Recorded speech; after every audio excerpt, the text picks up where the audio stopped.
Hello বন্ধুরা, welcome to only sports view. তো এই ভিডিওতে একটু ক্রিকেট আপডেটস আইপিএল নিয়ে কথা বলবো। আইপিএলে কেকেআর ভার্সেস এলএসজি ম্যাচটা 6 তারিখ হওয়ার কথা ছিল, রবিবার দিন দুপুর 3:30 থেকে, মানে আজকে হওয়ার কথা ছিল। তো সেই ম্যাচটা পরিবর্তন হয়ে 8 তারিখ করা হয়েছে, মঙ্গলবার দিন দুপুর 3:30 থেকে।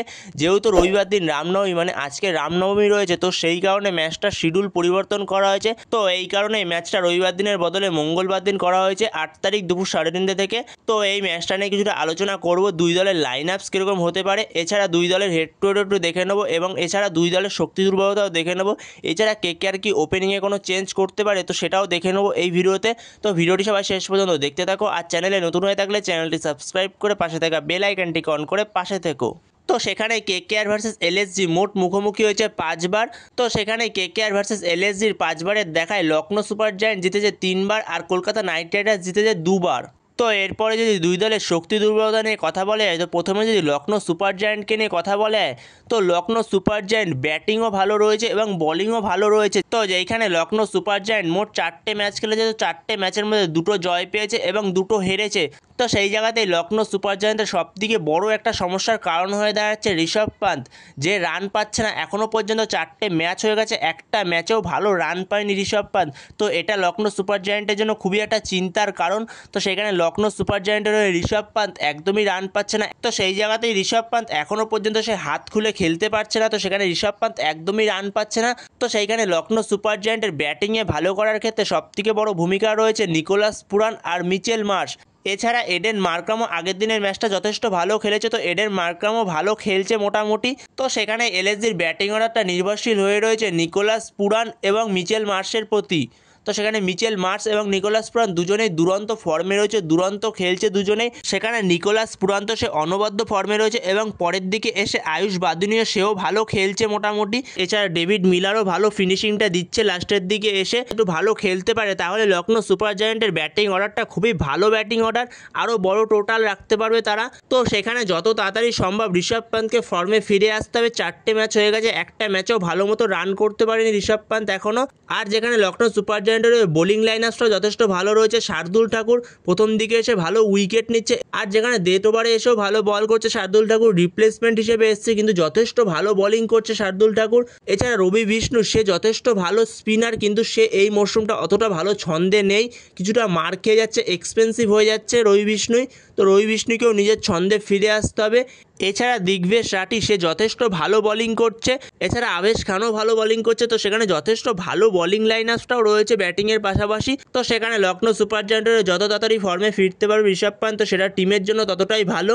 তো এরপরে কেকেআর টিমকে নিয়ে যদি একটু আলোচনা করা যায়, কেকেআর টিমের শক্তি দুর্বলতা এবং কেকেআর টিমের কি ওপেনিংয়ে কোনো চেঞ্জ হতে পারে, তো সেখানে আশা করি কেকেআর কোনো ওপেনিংয়ে চেঞ্জ করবে না। যেরকম রয়েছে কুইন্টন ডিককের সঙ্গে সুনীল নারায়ণ ওপেন করছে, তো সেরকমই ওপেন করবে কুইন্টন ডিককের সঙ্গে সুনীল নারায়ণ। তো সুনীল নারায়ণকে ওই কাজটাই করতে দেবে। সুনীল নারায়ণ হয়তো এই মরশুমটা অতটা ভালো ছন্দে নেই, সেই ব্যাটিং করতে পারছে না আগের মরশুমের মতো, কিন্তু সুনীল নারায়ণ যদি একটা ম্যাচও খেলে দেয়, তো সেটাই অনেক।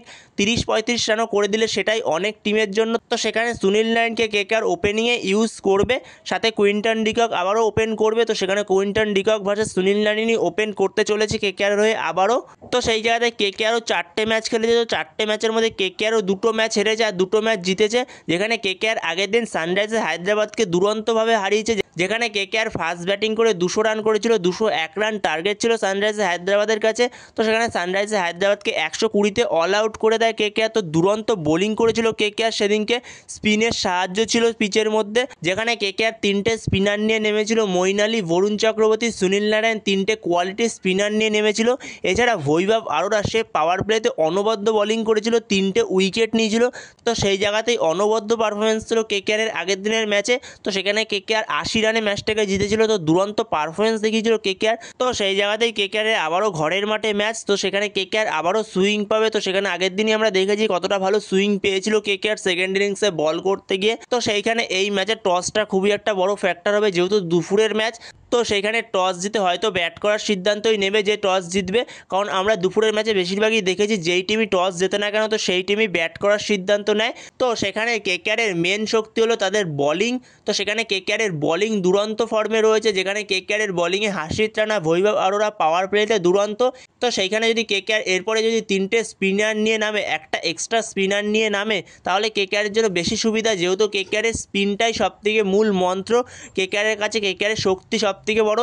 তো সেইখানে কেকেআর আগের দিন দুজন বিদেশি ফাস্ট বোলারকে টিমে না রেখে 3জন স্পিনার নিয়ে নেমেছিল, যেখানে মঈন আলী এসেছিল। তো মঈন আলী আসলে সে ব্যাটিংয়েও যেরকম ভরসা দেবে এবং বোলিংয়েও সে ভরসা দেবে। সেই জায়গাতেই কেকেআরকে 3টে স্পিনার 4 ওভার করে 12 ওভার বল দিয়ে দেবে। তো যেখানে 12 ওভার হয়ে গেলে আর মাত্র 8 ওভার পড়ে থাকবে। তো সেখানে বৈভব অরোরা রয়েছে, হার্ষিত রানা রয়েছে, 4-4-8 ওভার। তো সেখানে 20 ওভার কমপ্লিট হয়ে যাচ্ছে। এছাড়াও আন্দ্রে রাসেল রয়েছে, যে আরও 2-3 ওভার করে দিতে পারবে। তো সেখানে কেকেআরের জন্য এটাই বেস্ট পসিবল লাইন আপ হতে চলেছে এখন বর্তমান সময়। তো এছাড়া কেকেআরের ব্যাটিং অর্ডারও যথেষ্ট ভালো, যেখানে কেকেআরের ব্যাটিং অর্ডারে যেদিনকে ওপেনিং চলবে সুনীল নারায়ণ এবং কুইন্টন ডিকক যেদিন চলে যাবে, তো সেদিন আরও বড় টোটাল করতে পারে কেকেআর। তো এরপরে যদি দুই দলের লাইন আপস নিয়ে আলোচনা করা যায়, তো প্রথমে যদি লখনৌ সুপার জায়ান্টের লাইন আপস নিয়ে আলোচনা করা যায়, তো সেখানে যদি লখনৌ সুপার জায়ান্টের লাইন আপস নিয়ে আলোচনা করা যায়, তো সেখানে লখনৌ সুপার জায়ান্টের ওপেন করবে এডেন মার্ক্রাম, সাথে মিচেল মার্শ। আর সেখানে 3 নম্বরে আসবে নিকোলাস পুরান, আর 4 নম্বরে আসবে দলের ক্যাপ্টেন এবং উইকেট কিপার ঋষভ পান্ত। যেখানে 5 নম্বরে আসবে ডেভিড মিলার, 6 নম্বরে আসবে আয়ুষ বাদুনি, আর যেখানে 7 নম্বরে আসবে শার্দুল ঠাকুর, 8 নম্বরে আসবে রবি বিষ্ণুই, যেখানে 9 নম্বরে আসবে আভেশ খান, 10 নম্বরে আসবে দিগ্বেশ রাঠি, আর 11 নম্বরে আসবে প্রিন্স ইয়াদব। তো এরকমই হতে চলেছে লখনৌ সুপার জায়ান্টের লাইন আপস কেকেআরের বিরুদ্ধে। তো এরপরে যদি কেকেআরের লাইন আপস নিয়ে আলোচনা করা যায়, তো সেখানে কেকেআরের ওপেন করবে কুইন্টন ডিকক সঙ্গে সুনীল নারায়ণ, 3 নম্বরে আসবে আজিঙ্কে রাহানে, 4 নম্বরে আসবে ভেঙ্কটেশ আয়ার, 5 নম্বরে আসবে রিঙ্কু সিং, 6 নম্বরে আসবে আন্দ্রে রাসেল, 7 নম্বরে আসবে রমনদীপ সিং, 8 নম্বরে আসবে মঈন আলী, 9 নম্বরে আসবে হার্ষিত রানা, আর যেখানে 10 নম্বরে আসবে বরুণ চক্রবর্তী, আর 11 নম্বরে থাকবে বৈভব অরোরা। তো সেইখানে যদি কেকেআর যদি প্রথমে ফার্স্ট ব্যাটিং করতে যায়, তাহলে বৈভব অরোরার জায়গায়, তো সেই জায়গায় তখন আঙ্ক্রিশ রঘুবংশী আসবে। তো সেই জায়গায় তখন আঙ্ক্রিশ রঘুবংশী 4 নম্বরে ব্যাট করতে আসবে। তো সেই জায়গাতেই তখন কেকেআরের আজিঙ্কে রাহানের পরে আঙ্ক্রিশ রঘুবংশী আসবে এবং আঙ্ক্রিশ রঘুবংশীর পরে ভেঙ্কটেশ আয়ার আসবে। সেই জায়গাতেই তখন ইম্প্যাক্ট সাব হিসেবে থাকবে বৈভব অরোরা। তো পরে যখন বোলিং করবে তখন বৈভব অরোরা আসবে।